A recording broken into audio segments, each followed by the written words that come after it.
Sok szeretettel köszöntök mindenkit ezen a mai szép napos délutánon, amikor a 100 éves a Magyar Gyermekorvosok Társasága ünnepi évfolyam kapcsán szervezett pódiumbeszélgetések egyikén vagyunk itt, és a mai napon Szabó László professzorral fogunk beszélgetni.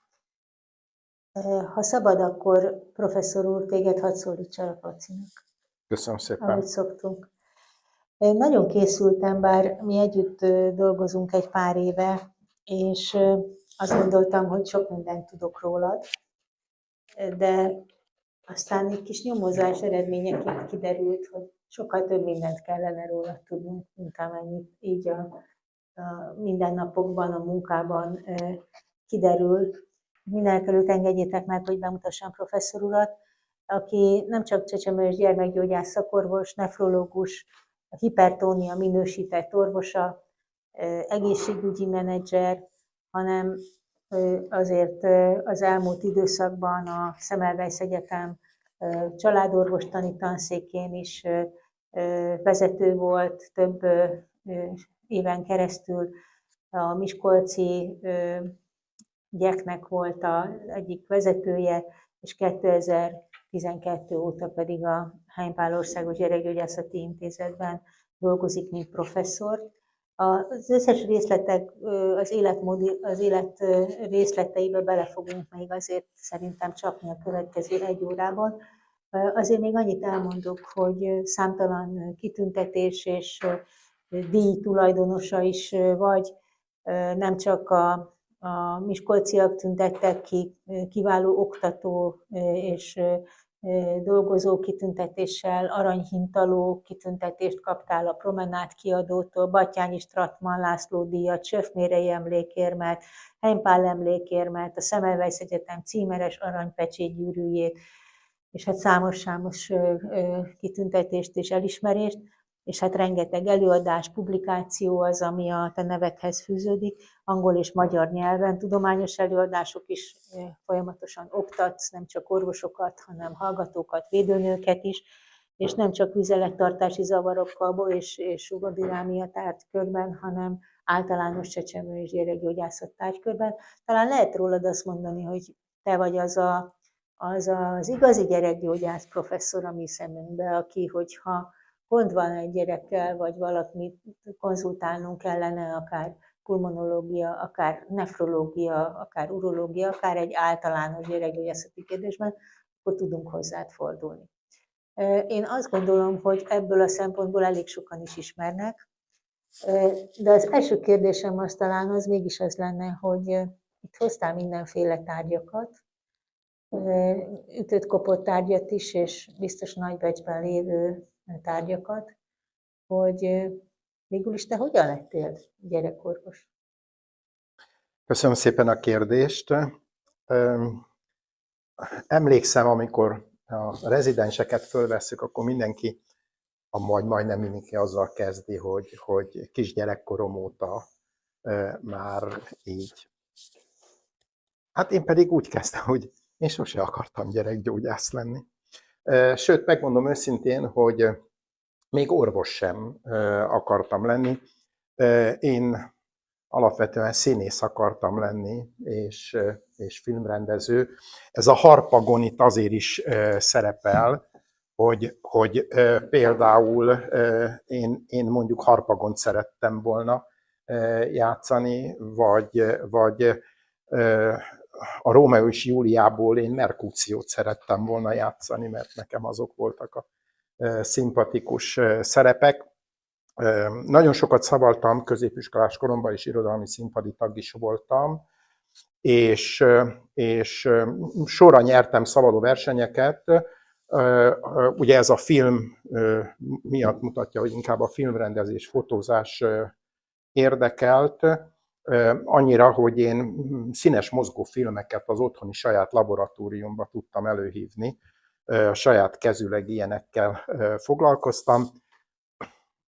Amikor körülbelül olyan másodikos gimnazista voltam, amikor azt hiszem úgy döntöttem, hogy mégiscsak az orvosi pálya felé megyek. Ugyan beadtam a jelentkezésemet a Színház és Filmművészeti Főiskolára is, hamarabb volt a felvételi, és megmondom őszintén, hogy megijedtem tőle. Ugyanis úgy voltam vele, akkor már azt gondoltam, hogy én mégiscsak inkább orvos szeretnék lenni, hogyha elmegyek és fölvesznek, akkor nem megyek el az orvosira.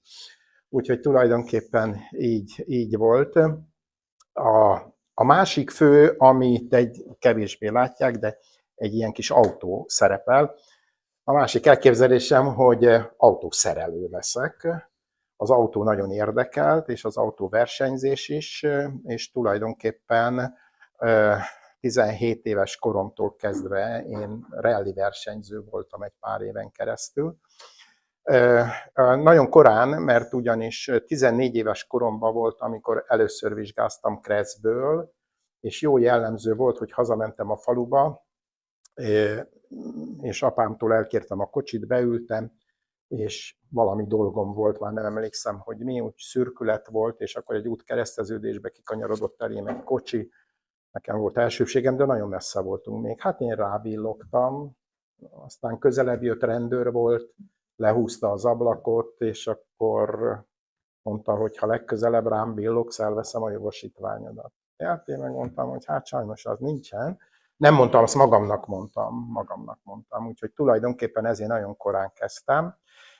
És akkor úgy elmondom azt, hogy az autóvezetésbe is úgy belenőttem. Annak idején Moszkvicsunk volt, az egybe volt az ülés, és apámmal nagyon sokat mentem, majd itt visszakanyarodok az orvosláshoz, és először csak úgy kormányoztam, hogy a lábom nem ért le a pedálig, tehát megtanultam közlekedni az úton, és pontosan ezért apám körzeti orvos volt, és akkor még 3 falu tartozott hozzá, és délutánonként én az iskolából rohantam haza, hogy megyünk, és autót én vezetem, és megyek. Viszont nem csak az autóvezetés volt, hanem ahogy apám kijött a betegtől, akkor elmondta, hogy mi volt a beteggel. És bennem ez nem tudatosodott akkor még, de úgy csepegtette belém azt, hogy egyáltalán a problémákat hogyan kell értékelni, hogy mint kell. És aztán később, ahogy mentünk előre, egyre többet foglalkoztunk az orvoslással, és például nem tudom, hogy itt ki tudja azt, hogy mit jelent az, hogy gyalogsebész. Berettyóújfaluban ő katonaorvos volt, és sebészetre járt be, mert a belgyógyász félt tőle, hogy elveszi az ő helyét, ezért sebészetből szakvizsgázott, és ott volt egy rendkívül jó sebész, de a sebész főorvos jobb operatőr volt, mint az osztályvezető főorvos, ezért az osztályvezető főorvos nem engedte be a műtőbe, hanem csak szakrendeltette. És akkor ezt hívták gyalogsebésznek. És hát ugye én ilyeneket megtanultam ugye az apatejjel, amiben az volt, hogy ha netántán mégis orvos leszel, nem menjél sebésznek, mert az nagyon ki van szolgáltatva. Úgyhogy, és köztük mondjuk ilyeneket is megtanultam tőle, hogy mindig mondta, hogy tudod, Lacikám, nekem körzeti orvosnak 3-4 napon van arra, hogy diagnózishoz jussak, vagy hogy elkezdjem kezelni és javul. Ha a 4. napon nincs diagnózisom, vagy nem javul, az már nem az én asztalom. Azt el kell küldenem. Nagyon ritkán küldött egyébként kórházba a beteget. Kiváló orvos volt. Mindenki, aki ismerte, azt mondja, kiváló orvos volt. Sose akart orvos lenni. 45-ben úgy ment Budapestre, vagy jött Budapestre, hogy a Műszaki Egyetemre felvételizzen. Októberben jött, mondták, hogy már nem lehet. Akkor hova lehet? Az orvosira. Hát akkor megyek. És akkor, hát én úgy folyamatosan hallgattam mindent az orvoslásról.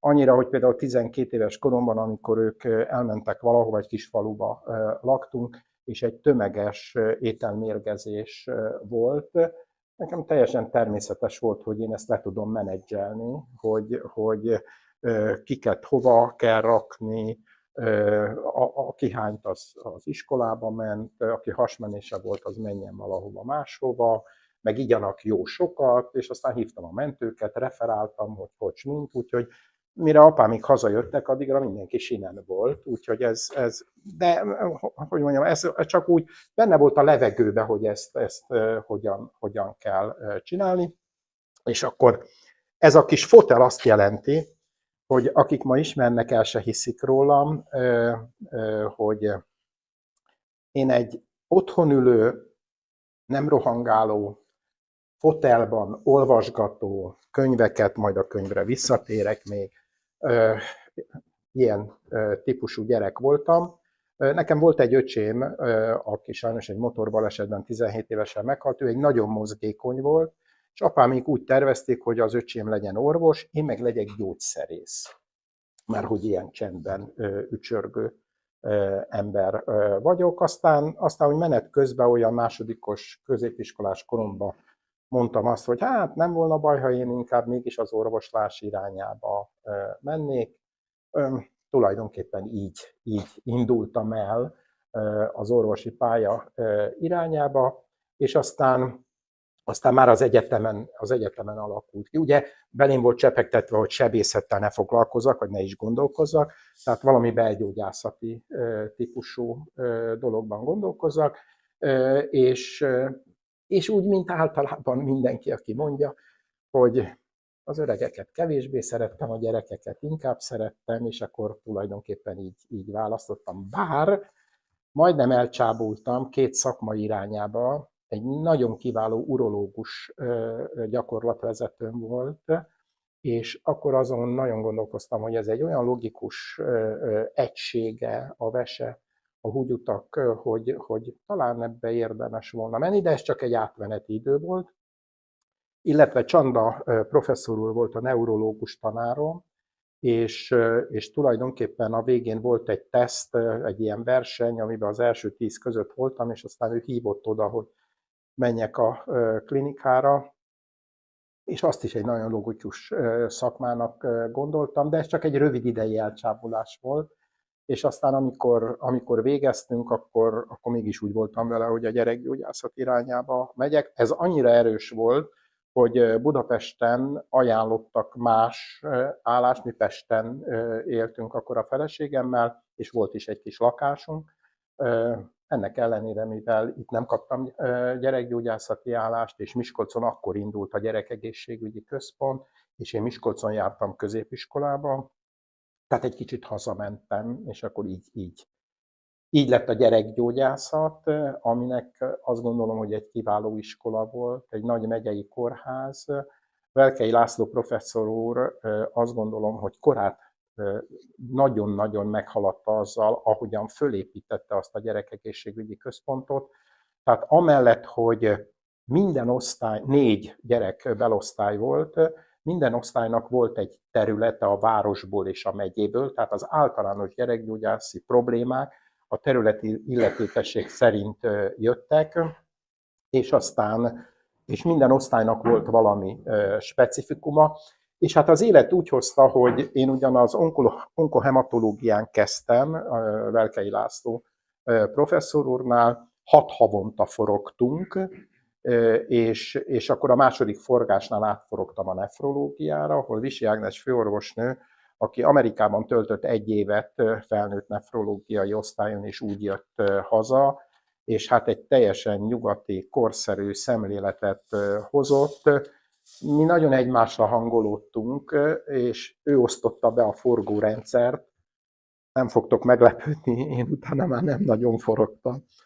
Úgyhogy maradtam ott az osztályon, és hát a nefrológia meg az urológia, mert akkor ugye a nefrológus foglalkozott főleg az újszülöttkori urológiai problémákkal, tehát ott nálunk hagyományosan most is vannak hasonló jellegű megbeszélések, de ott az totálisan új volt.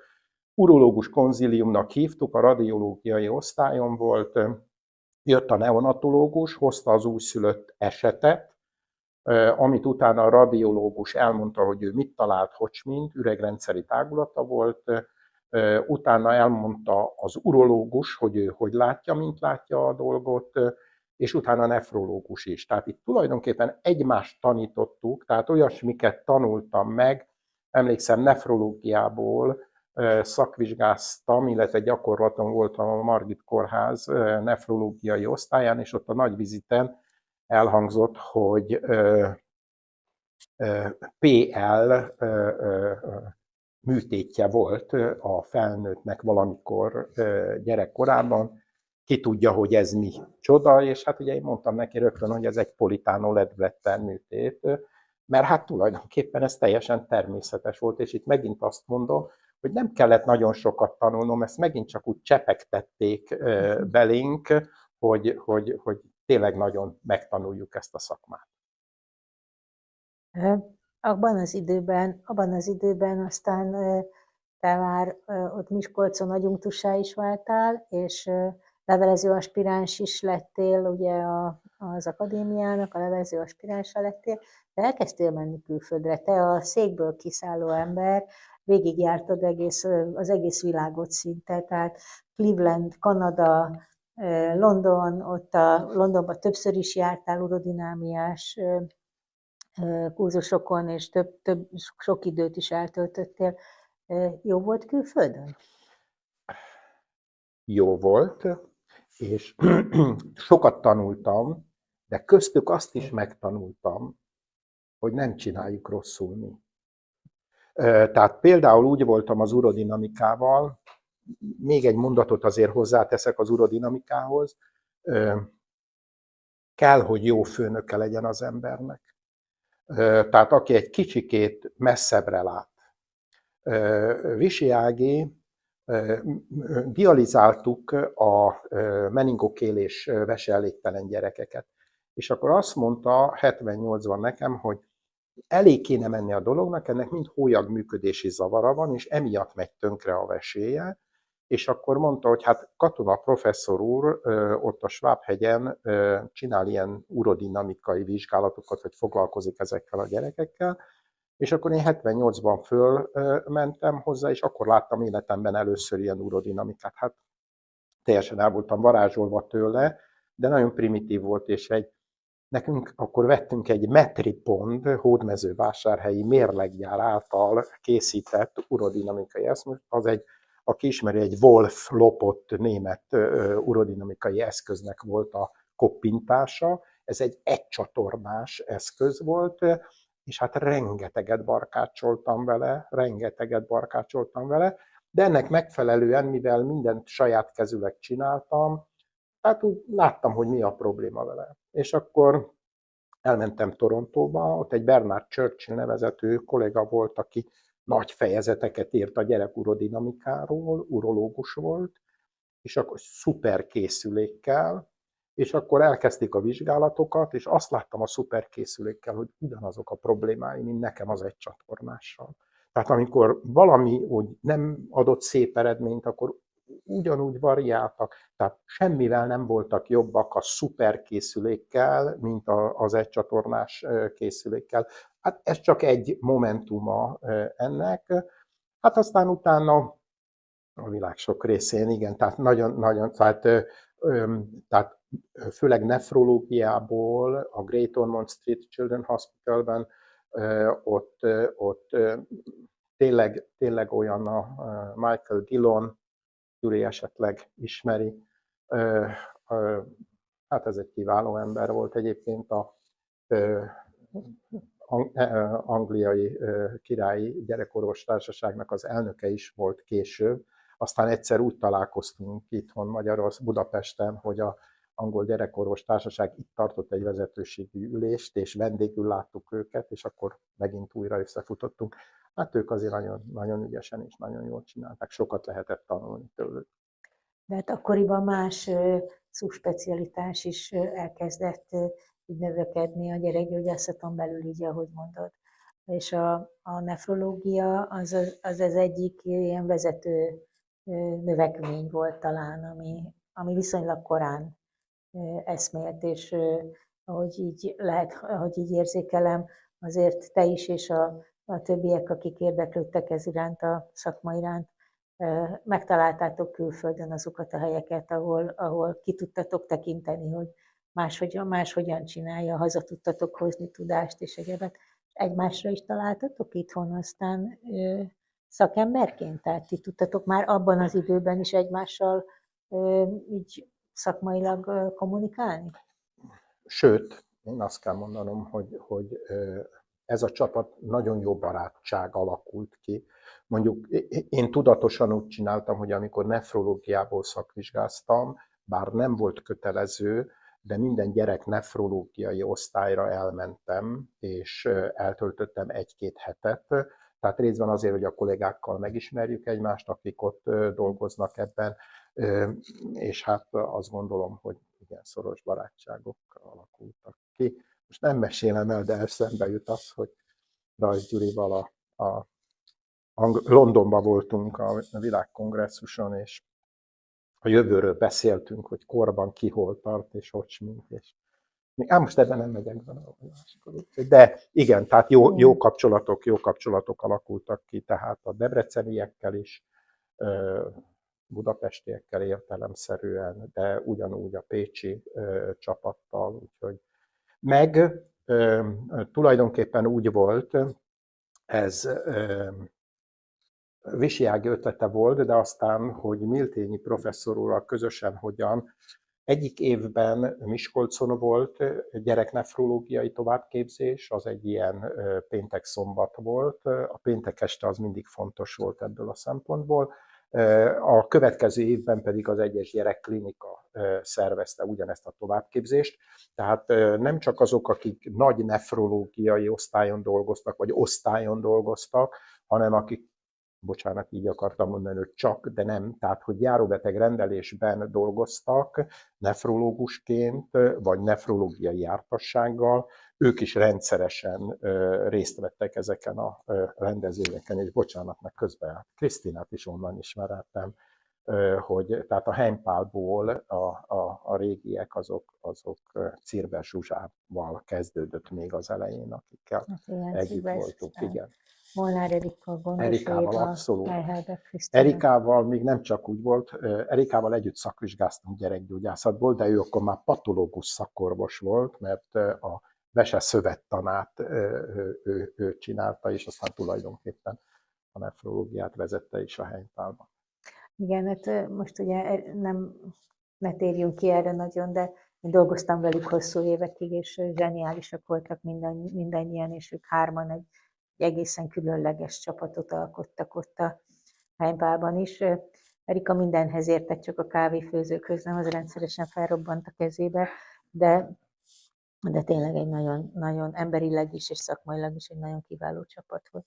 Azt szeretném kérdezni még, hogy amikor te kezdtél, akkor te milyennek láttad a gyerekgyógyászokat, meg a gyerekgyógyászatot? Mennyire volt ez más, mint a mai gyerekgyógyászat? Mennyire gyorsabb, mennyire a technika mennyit változtatott az akkori idő óta? Szerencsére nem ülnek itt fiatalok majd utána. Nem azért, mert elmúlt, tehát nekem az jobban tetszett.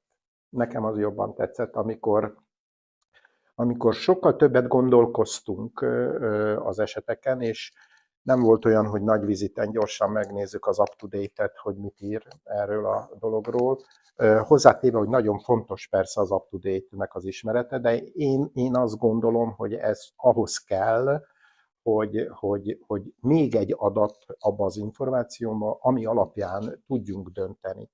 Tehát én azt gondolom, hogy nagyon sokat foglalkoztunk a beteggel, nagyon sokat voltunk bent a kórházba, bár a mostaniak is bent vannak nagyon sokat a kórházba.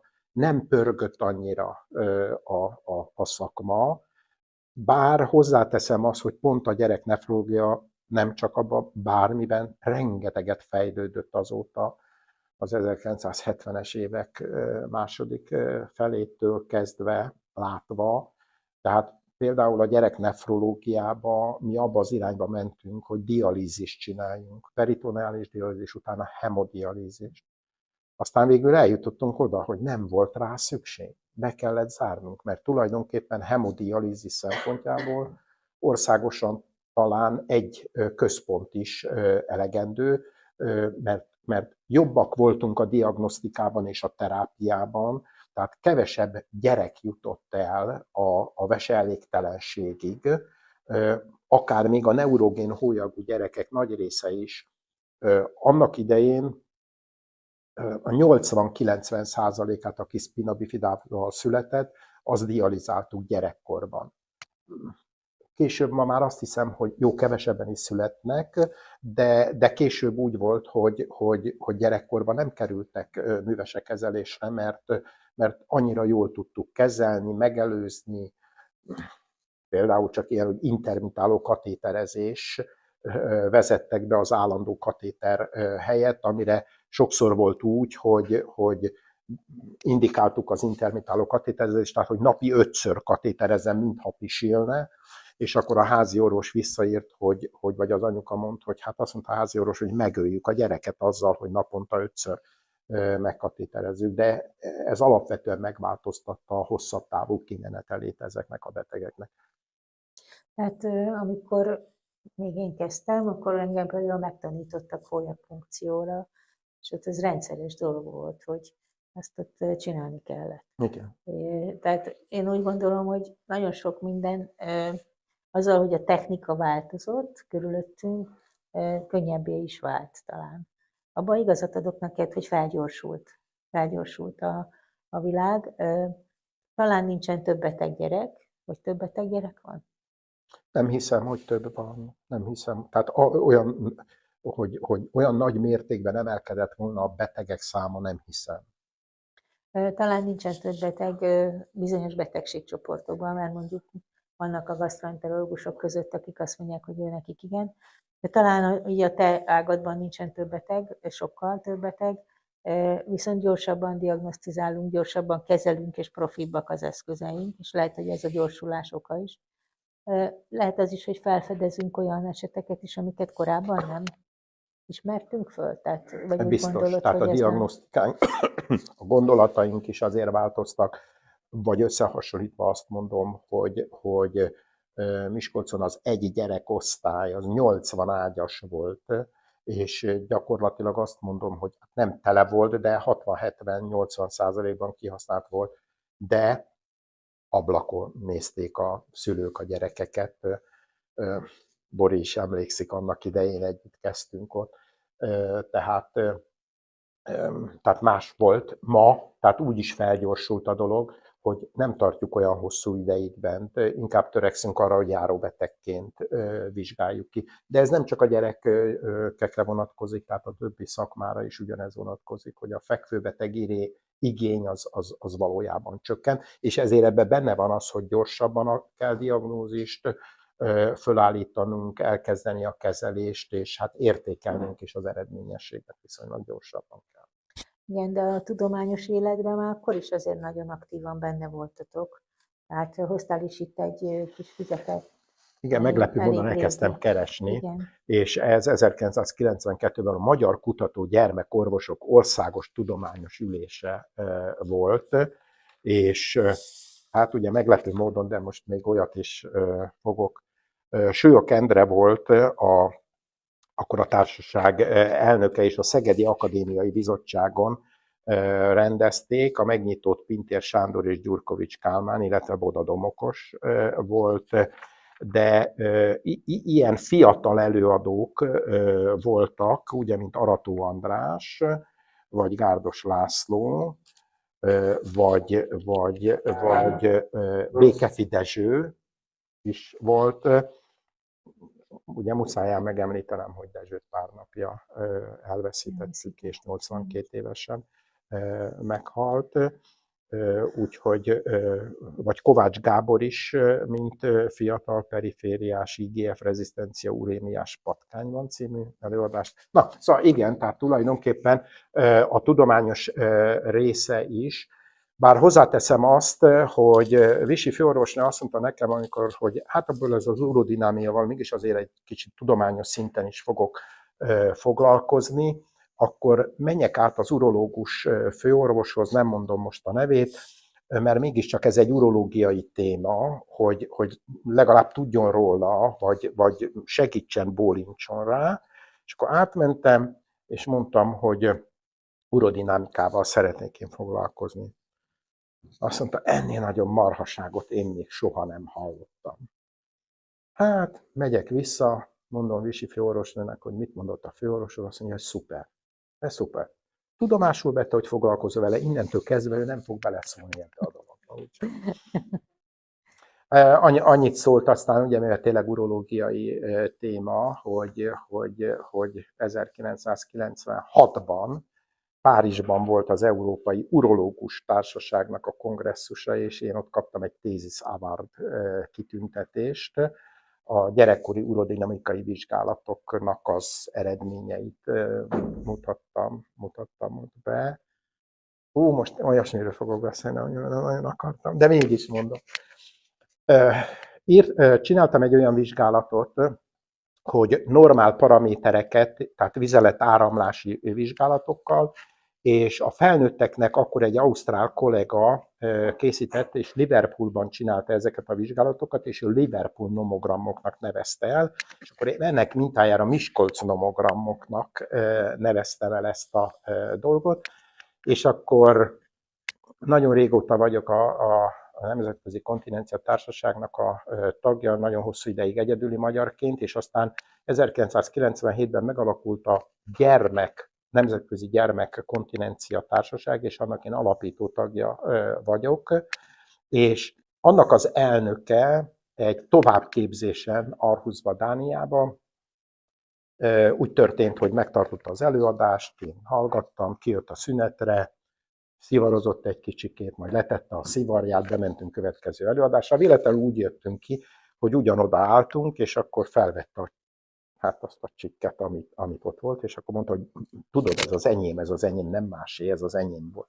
És akkor elindultunk hazafelé, beszálltunk véletlenül, egy liftbe szállunk, és akkor udvariasan ezek a szokásos szövegek, hogy honnan jöttél, mondja nekem, mondom, hogy Magyarországról. És akkor azt mondja, hogy és melyik városból jöttél? És akkor mondom magamban, hogy ugyan már most mit nagy képüsködsz, hogy tudod te, hogy milyen városok vannak Magyarországon. Mondom neki, hogy Miskolcról jöttem. Azt mondja, te a Szabónak vagy a kollégája? Mondtam neki, nem, én vagyok a Szabó. Nagyon jó. Én azt gondolom, hogy Miskolc után Budapest, az meg még egy nagyobb nyüzsgés lett az életedben. Tehát ez a fotel, amiből te kiszálltál gyerekkorodban, ezt valahol elveszítetted talán, vagy nem tudom, megmaradt a fotel a nyüzsgés mellett azért a hétköznapokban? Képzeljétek el, ez egy kicsit hasonlít is hozzá.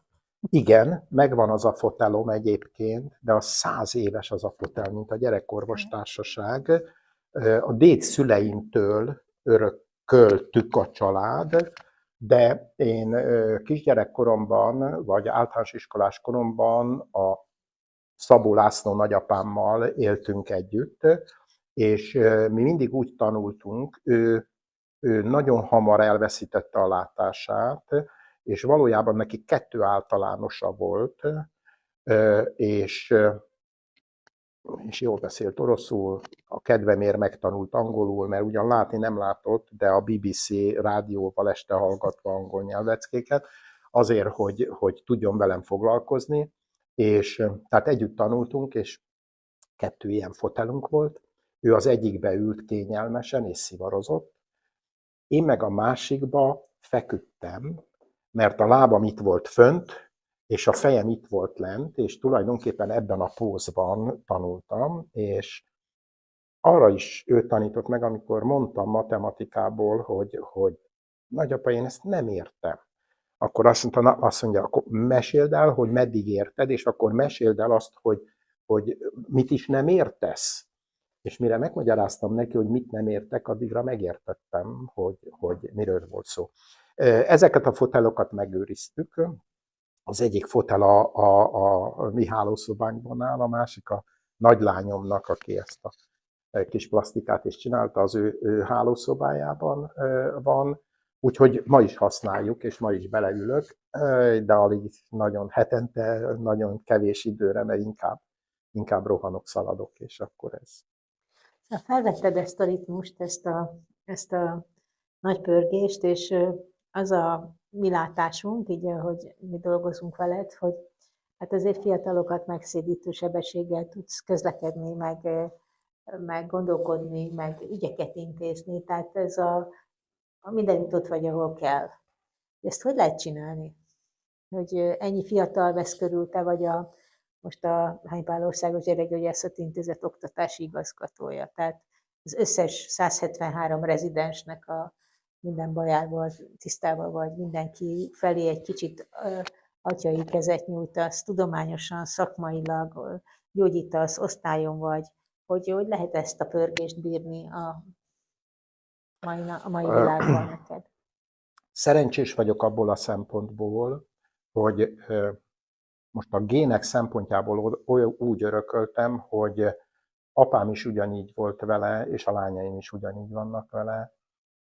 Minket a munka éltet. Szeretünk dolgozni. És ezért nem úgy éljük meg, mint munka. Erre megint elmesélem, a folyosón visszajöttem, hazajöttem a szabadságról. A folyosón egyik főorvosom azt mondta, hogy főnök, megjöttél, kipihented magad? Mondom, szomorúan azt kell neked mondanom, hogy amikor elmentem, akkor sem voltam fáradt. Szóval tulajdonképpen ez nem okoz nekem fáradtságot, és sőt, inkább azt mondom, hogy felfrissít az, hogy újabb és újabb és újabb feladatokat csináljunk, és mondjuk megadatott az nekem, hogy mindig voltak jó munkatársaim. Miskolcon is voltak jó munkatársaim, és a Hánypálban is, az osztályon is voltak, és mondjuk csak azt mondom, hogy ilyen lehetőségek is voltak, hogy sok embernek mondtam, hogy PhD-t lehetne csinálni, és mondjuk ezek között volt olyan, aki elmúlt 50 éves, és azt mondta, hogy ugorjunk neki, és csináljuk. Tehát dolgoztam olyan emberekkel, akik szintén szeretnek dolgozni, úgyhogy ez öröm. Csak azért, hogy nem utogassak, Sajring Noémiről van szó. Gondoltuk, igen. De itt azért meg kell említeni Czimmer Antalt is, mert ugye Czimmer Antal professzor egy maga által épített világot is hagyott ott, ami azért szakmailag is egy kihívás lehetett neked, mert azért a pulmonológia, a cisztás fibrózis együtt a te szakmáddal, ezzel egyébként egy elég kemény szakmai csapattal, azért ez egy meglehetősen komoly feladat lehetett, vagy igen, nem? Igen. Ha már Czimmer Antit említetted, tehát ugye még mielőtt Miskolcról eljöttem volna, tehát már akkor is voltak találkozási felületeink, és többször beszélgettünk, főleg gyerekorvostársasági vagy gyerekgyógyászati kérdésekben, és a családgondozási módszertani tanszéket is az ő vezetése után vettem át, és tulajdonképpen ezt a belgyógyászat pulmonológiai osztályt is ő vezette korábban, és akkor rögtön mondom, hogy ebből a szempontból ugye az ember, amikor elmegy egy új helyre, akkor már nem annyira fiatalon, akkor azért vannak bizonyos dolgai, amiket azt mondja, hogy hát én ezt megszoktam, ezt így csinálom, és ezt úgy van, és a dolgok felét, ahogy működött ez a belgyógyászati osztály, bár én eredetileg nem így gondoltam, mégis azt mondtam, hogy ez egy jól működő rendszer, amit Czimmer tanár úr ott kialakított, és én ezen nem változtatok. Mert maga a rendszer jól működött. Én szoktam rendszeresen klasszikusokat idézni, és akkor az apukám mondásai, amikor azt mondja, hogy tudod, fiam, amikor ketten azt mondják, hogy részeg vagy. Ugyan te tudod, hogy nem ittál semmit. Inkább üljél le. Na most ez is így volt, hogy többen mondták, hogy ez jól működő rendszer, ez jó volt így, Tehát ezért én azt mondtam, hogy oké, nézzük meg, hogy ez jól működik, de mondjuk Nagyviziten is azért úgy vagyok vele, hogy mi megbeszélgetjük a dolgokat, mindenki elmondhatja a véleményét, és ha mondjuk a fiatal rezidensnek van egy más véleménye bizonyos szempontból, hogy hát ő lehet, hogy másként csinálja, én sokszor mondom azt, hogy tudod, mi csináljuk úgy. Utána úgy is értékeljük a döntésünket, és akkor mi meglátjuk, hogy jó volt-e a döntés, vagy nem. Vagy te tanulsz belőle, vagy én tanulok belőle. Azt gondolom, hogy egy nagyon nagy türelmed és igazán öregkorig megmaradó móród van. Tehát ez a karolás, ölelés, ami benned van a fiatalok iránt. Megvan benned az a tisztelet, és az a kíváncsiság is egyúttal, hogy mit tudsz kihozni az emberekből. És azt is látjuk, hogy azért kaptál egy nagy örökséget, de nagyon sok ablakot, ajtót kinyitottál ennek a csapatnak, és nagyon sok fiatalt be is vonzottál ide. Amikor valaki megkérdezi tőlem azt, hogy engem hogy neveltek, akkor első pillanatban azt mondom, hogy engem nem neveltek. De ez így nem teljesen igaz. Azt kell mondanom, hogy én rengeteg szeretetet kaptam a szüleimtől, és megint csak elmesélek egy történetet, de ilyen volt a családunk. Miskolcon, Bőcsön laktunk, ahol a Borsodi sörgyár van, ez 15 kilométerre van Miskolcon, hát időnként a szüleim mentek Miskolcra. És akkor én már nem tudom, hogy mit akartam, középiskola, hazamentem, és mondtam apámnak, hogy hadd kérjem már el a kocsit, mert el akarok valahova menni. Ott van, vigyed. És akkor hallom, hogy anyám mondja, hogy te Viktor, arról volt szó, hogy bemegyünk Miskolcra délután. Apám azt mondta, majd bemegyünk. Tehát tulajdonképpen én mindig így álltam a kollégáimhoz is hozzá. Tehát azt gondoltam, hogy empatikusan meghallgatva, megértve, és alapvetően szeretve őket, és nem diktátumokat kiadva, nem mondom, van, amikor azért szükség van arra is, tehát azért ezt így nem mondanám, de én azt gondolom, hogy a nevelés, az együttdolgozás, tehát az, hogy nyitottak vagyunk a másik felé, és próbáljuk megérteni az ő dolgait, tehát így lehet működni. És ennél a gondolatnál reggel az jutott eszembe, hogy azt fogom mondani, amikor valahogy erre a témára jutunk, hogy szerencsém volt abból a szempontból is, mert a Heimpálban is egy abszolút szerető közösségre találtam. Ez annyira jellemző, hogy az egyik kollégám, amikor most lelőtt valamit, de nem baj, szóval az egyik kollégám, amikor az udvaron, a Heimpál udvarán összefutottunk, ő kísért valaki nagy embert, és be akart mutatni engem, és akkor azt mondta, hogy hagyj mutassam be a Szabó professzorral. Ő az az ember, akinek még mindig megvan a móró reflexe. Nagy Anikónak hívták. Akkor is azt mondta, akkor pedig nem beszéltük meg. Igen. De tényleg így gondolom egyébként, és azt is gondolom, hogy ugyanez a kisugárzás jellemző rád, amikor vizsgálsz gyereket.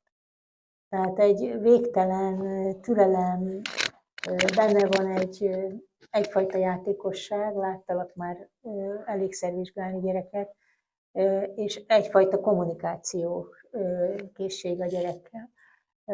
Ezt azt hiszem, hogy nagyon sok fiatal nézi, ahogy te gyereket vizsgálsz. Nekem, tehát nem mondok, így kell csinálni, ezt mindenki tudja egyébként, hát a gyerekvizsgálattal, tehát járó betegként bejön két szülő a gyerekével, én elkezdek a gyerekkel beszélgetni, és mintha a szülő ott se volna. És ha a szülő azt mondja, hogy bele akar szólni, hogy mert a gyerek rossz választ adott az én kérdésemre, akkor én leszoktam minden az ő, majd mindjárt elmondhatja maga is, de mi megbeszéljük ezt a dolgot. És mondjuk egyébként nekem külön kihívás, és akkor ezt mindig megcsinálom.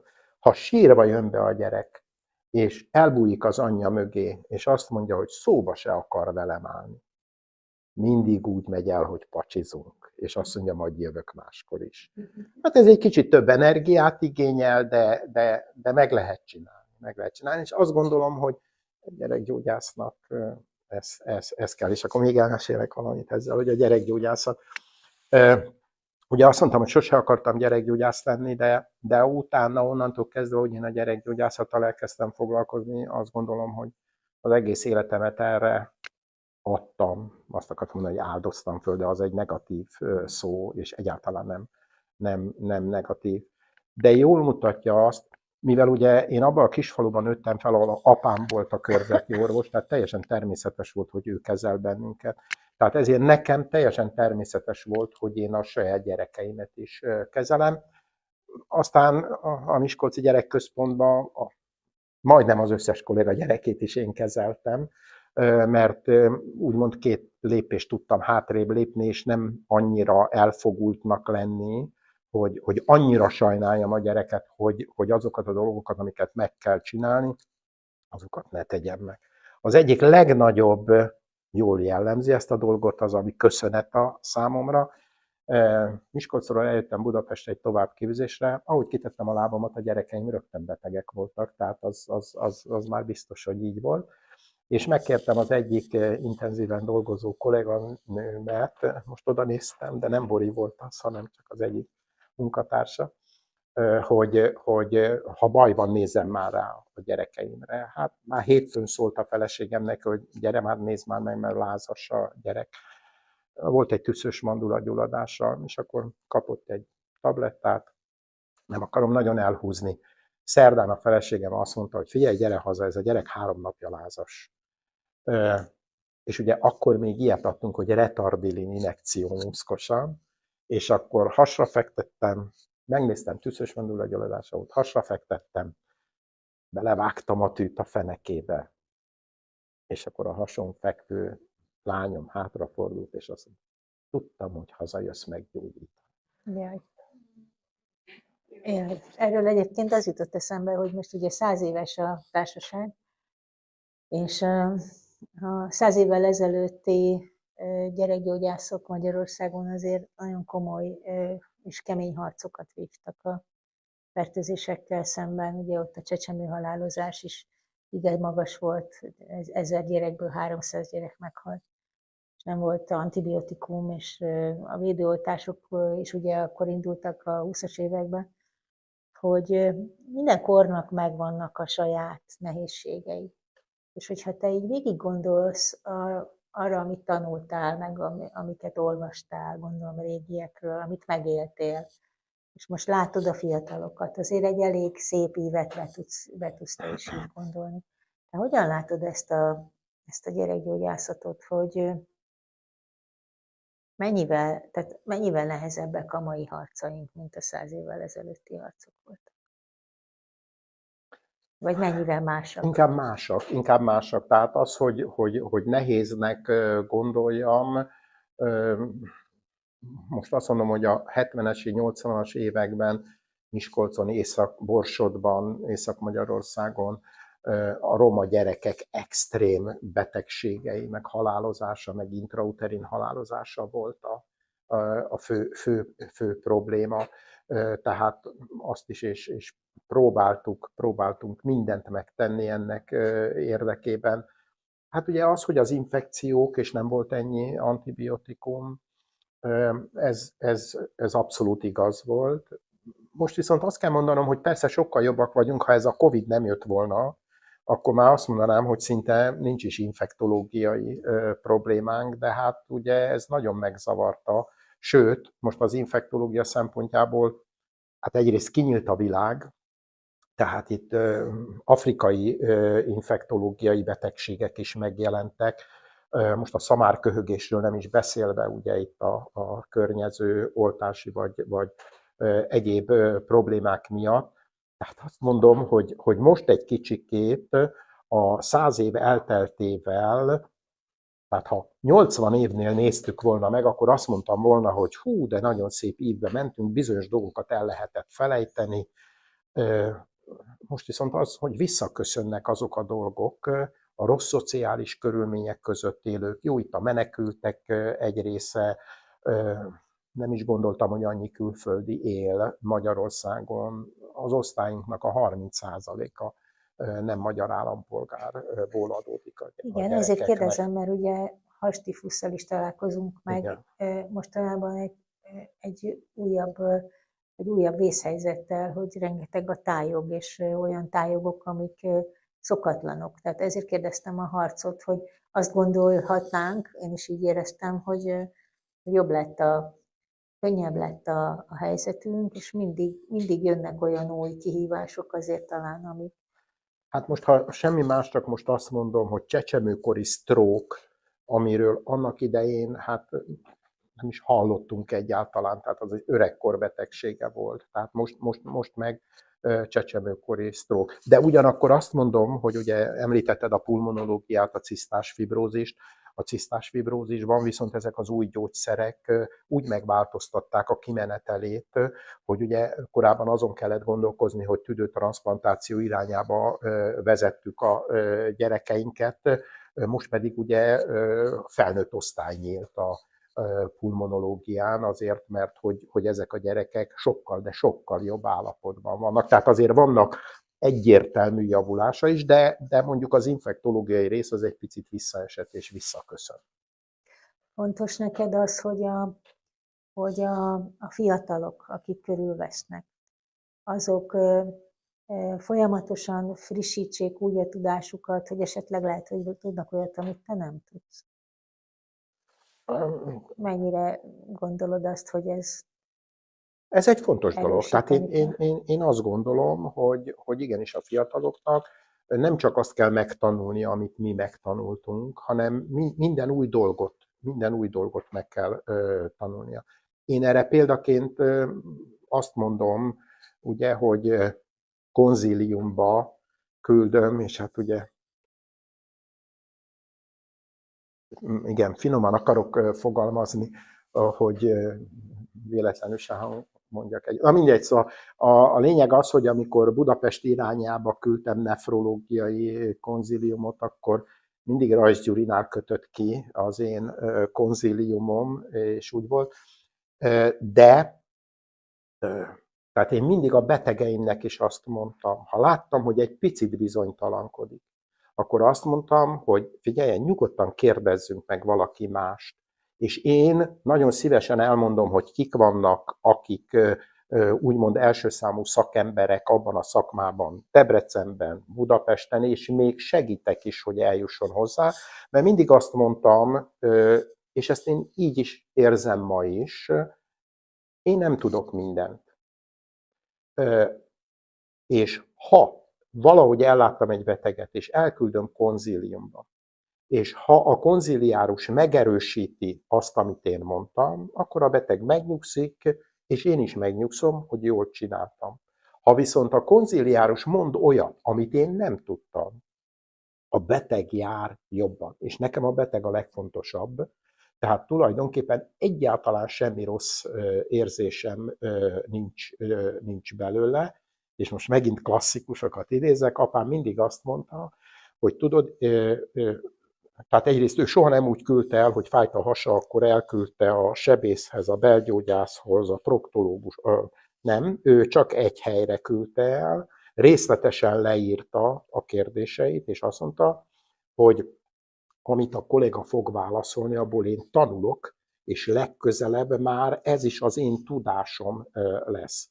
Tehát azt, amit akár a fiatalok vagy az idősebb kollégák, tehát jobban tudnak, mint én annak csak örülök és tanulok belőle. Tehát én ebből soha nem csináltam úgy, hogy bármi sértődés lenne bennem. Ezt azért kérdeztem, mert ott az Országos Gyerekgyógyászati Intézetben, hogyha igazán komoly fejtörést okozó probléma van, akkor általában te vezeted azt a csapatot, aki szakemberekből álló csúcskonzíliumokat hív össze, és akik végig konzultálják a gyereket. És azt is gondolom, hogy ehhez egy nagyon komoly türelmes szintetizáló készség is kell, hogy ennyi szakembernek a csúcskonzíliumát így végigvezetve komoly döntéseket kell hozni általában. Ehhez tényleg kell az, hogy az ember befogadja vagy elfogadja a másik véleményét, és én ezt ezért kérdeztem, hogy... Ez egy nagyon jó egyébként, most kérdés szempontjából is, mert ugye rögtön van egy kis dialektika a dologban, mert ugye egyrészt azt mondom, hogy igen, elfogadom, de például a fiatal orvosoknak mindig azt mondom, hogy egy dologról van szó. Az orvoslás az döntéshozatali képesség. Döntést kell hozni. Aztán később kiderül, hogy az jó vagy rossz volt, de mindenféleképpen az, hogy halogatom a dolgot, hogy ebben nem foglalok állást, az nem jó megoldás. A betegnek valamilyen döntés kell, valamilyen irányban el kell indulni. Én ezeket a úgymond ilyen szuper konzíliumokat egyébként azért is szeretem, mert ugye specialisták ülnek ott, tehát sokszor a MR-be megyünk, vagy ahol a sebésztől kezdve a másik specialista is ott van, mert közösen formáljuk egymást. Tehát úgy, mint említettem a miskolci urológus konzíliumokon. Tehát nem csak arról van szó, hogy én keresztül akarok valamit vinni, hanem azt gondolom, hogy a megbeszélés alapján egymás véleményét is alakítjuk, és remélem, hogy a legjobb döntést hozzuk. De ez csak így lehet szerintem. Valahol talán ez lesz a mai gyerekorvoslásnak az egyik jövője is, nem? A tímek, a csúcskonzíliumok, azok a szuper centrumoknak az összefogása, és hát persze valahol ehhez még nagyon erősen hozzá kellene kapcsolni a házi gyerekorvosokat is, mert most mi beszéltünk a csúcsok csúcsáról, és igazán komoly nehéz esetek megoldásán, sok-sok nehéz eset megoldásán vagy túl a csapataiddal. Milyen maradt a házi orvosokkal a kapcsolatod? Mert hogy onnan indultál édesapától. Nem tudom, hogy alakult volna ez a beszélgetés, ha összebeszéltünk. Nem beszéltünk egyáltalán. Azért mondom, mert nem beszéltünk össze. Ugyanis azt akartam még mondani, hogy ugye az, hogy apám vagy 50 évig volt házi orvos egy kis faluba, és ő tulajdonképpen nagyon fontosnak tartotta, hogy én amikor fiatal orvos voltam, és a kórházban dolgoztam, minden évben 1 hónapot helyettesítettem őt. Ez vegyes körzes volt, tehát felnőtt beteget is el kellett látni, és a bőrömön éreztem azt, hogy milyen az, amikor egyedül van az ember, és bejön egy beteg, és mond valamit. Ráadásul ezek a betegek egy része olyan volt, akivel együtt jártam általános iskolába, és csak például elvágta a lábát, és akkor jött egy ilyen vérző sebbel, és akkor mondtam neki, hogy hát figyelj Józsi, holnap be kell menned a sebészetre, mert ezt össze kell varni. Én nem megyek sehova. Apukád ezt össze szokta varni. Másnap visszamentem, bementem a gyereksebészekhez, és azt mondták, hogy mutassátok már meg, hogy kell egy sebet összevarni, és akkor úgy meg kitisztítottam.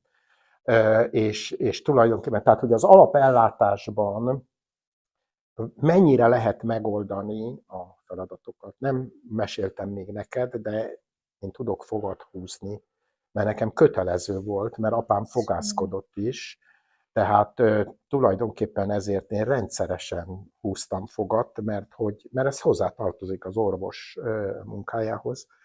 Majd ezt a vágásnál kivesszük, jó, mert apám még ilyen is volt. Nagyon sokan a miskolci szájsebészetről, amikor beletörtek fogat, akkor azt mondták neki, hogy figyelj, mondta a szájsebész, ezt én nem tudom megoldani, menj ki Szabó Viktorhoz Bőcsre, és ő ki tudja szedni szépen.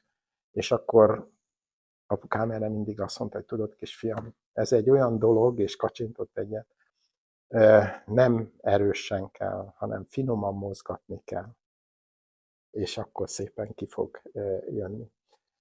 De vissza a kérdésedre, én is azt gondolom, hogy az a legjobb, ha a lakóhelyéhez a legközelebbi helyen megkapja a lehető maximális ellátást. Tehát nekünk a házi gyerekorvosokkal sokkal, de sokkal szorosabb kapcsolatban, szakmai kapcsolatban, gondolkodásban jobban együtt kell működnünk, mert egymásra szorulunk egyébként. Úgyhogy én ezt gondolom, és mondjuk a jelenlegi vagy a korábbi házi gyerekorvosi társasággal is, tehát rendszeresen tartottam előadást is nekik, meg közösen konzultáltunk, és azt mondom, hogy ma is van néhány közülük, aki beküldi az osztályra a gyereket, és még be se érkezett a gyerek, már fölhív telefonon, és azt mondja, hogy beküldtem ezt, mert ezt meg ezt gondoltam. Hogyan látod, mint látod? Beszéljünk róla. Nem minden házi gyerekorvos, de nagyon sok házi gyerekorvos van, akivel többször beszélek az osztályon fekvő általa beküldött gyerekről. Te voltál a Magyar Gyerekorvosok Társaságának a vezetője, és akkor milyen volt a társaság? Más volt? Elmondom, hogy milyen volt. Hogy más volt, Jó. azt majd te elmondod te akkor, hogy Jó. most milyen. Én szívesen dolgoztam, tehát szívesen csináltam, de egy kicsit egyedül éreztem magam. Tehát ez azt jelentette, hogy még a vezetőségünk is kicsit passzív volt. És picit úgy voltam vele, hogy az elnököt meg a főtitkárt, ugye voltam főtitkár, először utána voltam elnök, hogy sokszor éreztem azt, hogy lehet, hogy rajtam kívül nem érdekli senkit ez a Magyar Gyerekorvosok Társasága. Hát ez most ugye pont a 100 év ünneplése kapcsán ez egy rossz szájízzel hangzik el, de persze most elmondom az összehasonlítást, hiszen most a 100 éves emlékkönyv kapcsán is nagyon sok embert megkerestünk, aki írhatna a könyvbe, és sok mindent írja. Az egy kezemen meg tudom számolni, hogy kik azok, akik aktívan részt vettek benne. A nagy többséget nem nagyon érdekelte. Tudnék rá magyarázatot adni, de én azt gondolom, hogy azért a Magyar Gyermekorvosok Társasága azért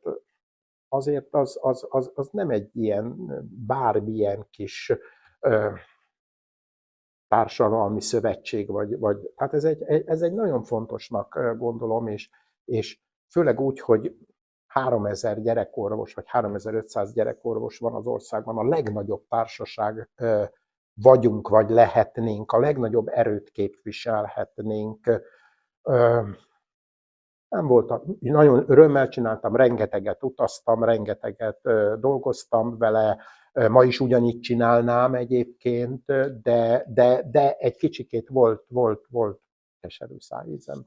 Lehet, hogy minden korszaknak megvan ez a nehézsége, hogy minden korszakban vannak húzó emberek. Lehet, hogy 100 évvel ezelőtt is ott volt 6-8 húzó ember, aki húzta az országot, és most is lehet, hogy van 6-8-10 ember, akik húzzák, és lehet, hogy van olyan, aki meg időnként beszáll, és utána elmegy egy kicsit gyógyítani. Én azt gondolom, hogy az az időszak, amit a te időszakotokban ti csináltatok, az egy szép időszak volt, és nagyon sok olyan ember volt körülöttetek, akik azért meghatározták a mai időszaknak a tudását, hiszen hát azért tudományosan ez egy komoly előre haladásokat elérő társaság volt mindig is. Azért is kérdeztem ezt, mert ugye a beszélgetés végén, hogy hoztál könyvet, hoztál ereklyéket, hoztál még egy angol nyelvű folyóiratot, amit tulajdonképpen te találtál ki, és te szerkesztesz. Hát Nem szívesen mondunk neki ellen, de az de, ötlet tőle származott. de Az ötlet tőle. Az, hogy utána én 120%-kal ráerősítettem erre a Hungarian Pediatrics-ra, ez valóban így van, tehát nagyon sok munkám van benne, de megint azt mondom, hogy jaj, nagyon örülök, hogy ezt csinálhattam, úgyhogy vagy csinálhatom. tehát azért hoztam ezt példaként, mert mindig van benned egy újabb és újabb motor, amivel így rázod fel a környezetedet, és ez a mozgás, ez benned van, hogy jöjjenek már veled, és csináljuk egy újabb és újabb dolgot, és ez megint egy olyan dolog, ami nélküled, de nélkül a te motorod nélkül nem menne. Benne van a tudás, benne vannak a fiatalok, akiket magad köré gyűjtesz, és régen annak idején mi úgy olvastunk és írtunk cikket, hogy a fakba Boda professzor úrnak bekészítette, hogy mi a kötelező téma, és neked se fakkod nincsen semmi, és mégis rá tudod venni a fiatalokat, hogy írjanak angolul, hogy olvassanak, hogy beszéljenek veled, hogy előadjanak, ha figyeljen, hogy szervezed az összes fiatalt. Tehát, hogy megvan benned azért az a motor, amit kevesen tudnak ilyen tempóval csinálni, ahogy az elején mondtam. És hogy ezt hogyan lehet úgy továbbadni szerinted, vagy mi ez abból, amit tovább lehet adni, úgyhogy a fiatalok vigyék tovább ezt a motort, ezt az egész gyerekgyógyászat érzést, hogy mindig azt érzed, hogy jöjjenek már még. Én mindig úgy gondoltam, hogy tanítani, most nem a közvetlen előadásokat, amiket tart az ember, azt példaadással lehet. Tehát azt lehet, hogy én azt mutatom, hogy én csinálom. Én mindig megcsinálom. Sokszor elmaradok, mert túl sok mindent vállalok be, de azt gondolom, hogy ezzel tudok egy mintát mutatni, hogy igenis ezt úgy kell csinálni. Tehát akár ugyanúgy, mint a fiatal gyerekorvosok rendezvényére, hogy mondjuk egyrészt elmondom a fiataloknak, de elmondtam az osztályvezető főorvosoknak is, hogy a ti felelősségetek, hogy a fiatalok tartsanak ott előadást, tehát a fiatal nem biztos, hogy tudja saját magától, de te tudod, mondjuk nálunk az osztályon direkt vezetünk egy olyan füzetet, amiben ha jön egy érdekes eset, akkor rögtön fölírjuk, hogy majd, amikor egy fél év múlva jön a fiatal gyerekorvosok rendezvény, akkor tudjuk, hogy melyik volt az érdekes eset. Tehát az osztályvezetőknek is sokszor elmondom reggel a reggeli megbeszélésen, hogy most a ti felelősségetek, hogy oda menjenek előadások, sőt, az is, hogy meghallgassuk a fiatalokat. Egyrészt kicsit rosszul esett nekik először, amikor meg is kritizáltuk, hogy elmondták az előadásukat, és akkor gyorsan, hogy hú, ez nem jó, az nem jó, amaz nem jó, de utána látták, hogy amikor a nagy kongresszuson elmondták, akkor már így rázták ki az előadást, pedig úgymond az első előadásuk volt. Nem, mert előtte meghallgattuk, átbeszéltük, tettünk fel kérdéseket neki, hogy lássa, hogy ezt hogy lehet. Tehát én azt gondolom, hogy ezzel a mintaadással lehet, és nagyon, nagyon sok, nem tudom hány percünk van még, de akkor én gyorsan még azt akarom mondani. Ugye a Jeffrey Archert is csak azért hoztam el, mert ez nem annyira, hogy mondjam, nehéz olvasmány, inkább azt gondolom, hogy könnyű, és angolul is nagyon, nagyon könnyű olvasni. De például azt mondom, hogy mi rendszeresen a reggeli megbeszéléseken, ha olvastam valamit, de nem csak én, a másik is, vagy színházban láttunk valamit, akkor az orvosi megbeszélés végén a nem szakmai részben azt mondjuk, hogy ez a könyv most megjelent, ez nagyon jó, ezt érdemes elolvasni. Most nem legutóbb, de körülbelül azt mondtam, hogy H. Jánosnak a Cégvezető című könyvét olvasva, nagyon jó volt, és akkor Tóth G. Ági hétfőn visszajött azzal, hogy hétvégén voltam egy kongresszuson, és a H. János cégvezetőjéből adott elő egy színész egy ilyen dolgokat, hogy mennyire. Tehát, hogy nem csak a szoros orvos szakmai rész, hanem az osztályon úgymond éljük az életünket is, és más típusú információkat is átadunk. Én nagyon szeretek olvasni, és soha életemben nem olvastam ennyit, mint amennyit most olvasok. Minden nap 30 percet olvasok. Tehát ez nem hagyok ki egyetlen egy napot sem. És mindent olvasok, mindenevő vagyok. Tehát régieket is kezdek olvasni, tehát úgy, hogy ezeket nagyon fontosnak tartom, és nem csak, hogy elolvasom, hanem el is mondom a többieknek, hogy így van, és akkor még egy dolgot itt az egyetemi előadásokkal kapcsolatosan, csak ilyen szempontot is fontosnak tartok. Csontfejlődési rendellenességekről beszéltem a hallgatóknak, és akkor megkérdeztem, hogy tudtok-e olyan, vagy tudnak-e, mert őket nem tegeztem, tudnak-e olyan híres festőt, akinek valami csontcsontvási zavara volt? Hát nem mondtak semmit sem. Akkor mondom, hogy Toulouse-Lautrec mond valamit, hát ott ha 30-ból 2 talán jelentkezett. Na, megszívták ezért egyébként, mert onnantól kezdve indítottam egy olyan kurzust, ami betegségek ábrázolása a művészetben. Ez itt a reklám helye, mert ugye 30 perces előadásokat is veszünk föl a 100 éves évforduló alkalmából, és a vizelési zavarokon kívül ugye az, hogy miért pisil be a gyerek, azon kívül a másik előadásom, ez a betegségek ábrázolása a művészetben, de el sem hiszitek egyébként, de ugye a régi művészek nem egy kitalált festményt vagy szobrot csináltak, hanem a valóságot festették meg, hogy például a Vatikánban az athéni iskolának a falán Michelangelo ott van ábrázolva a köszvényes térdével, mert ott van. Szóval tulajdonképpen, ahogy elkezdtem ezzel foglalkozni, most csak egy 12 órás előadás sorozaton van belőle, de kb. 30 órányi anyagot lehet összeszedni, mert kiváló dolgok vannak. Tehát azt gondolom, hogy a betegségek mellett a művészetek teljes életet kell élni. Van-e olyan gondolat még, amiről úgy gondolod, hogy üzenetképpen továbbítanánk azoknak, akik néznek bennünket?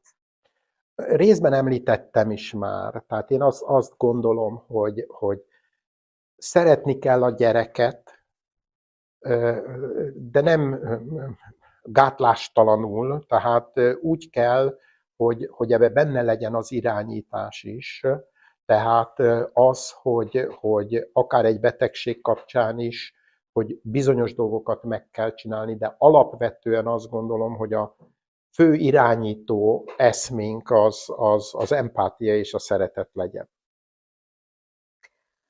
Hát én úgy gondolom, hogy nagyon érdekes beszélgetésen vagyunk túl, és nagyon köszönöm, hogy megismerhettünk téged. Tradicionálisan egy orvos családból jövő orvost, embert, kicsit művészt, tudóst, kutatót.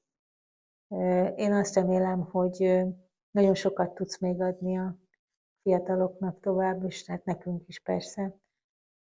És nagyon köszönöm azt, hogy beszélgettél velünk egy órányit. Remélem, hogy tudunk még majd sok mindenről beszélgetni, akár ilyen körülmények között is. Minden olyan professzorunknak, aki elmondja az elmúlt időszakról a véleményét, kicsit bemutatkozik nekünk, készítettünk egy ilyet, köszönetünk és hálánk jeléül, hogy velünk vagy és velünk van sokáig. Köszönjük szépen. Köszönöm szépen. Én is készültem egyébként, mert lehet, hogy annak idején adtam egy ilyen könyvet neked, de így dedikálva, hogy pontosan ez a 100 éves MGT alkalmából, ez egy kedvenc könyvem, ennek a szakmai részét éppen próbálom kiadni, de mégiscsak az, hogy miért pisil be a gyermek, unokáidnak majd lehet, hogy esetleg. Nagyon szépen köszönöm. Én is köszönöm szépen.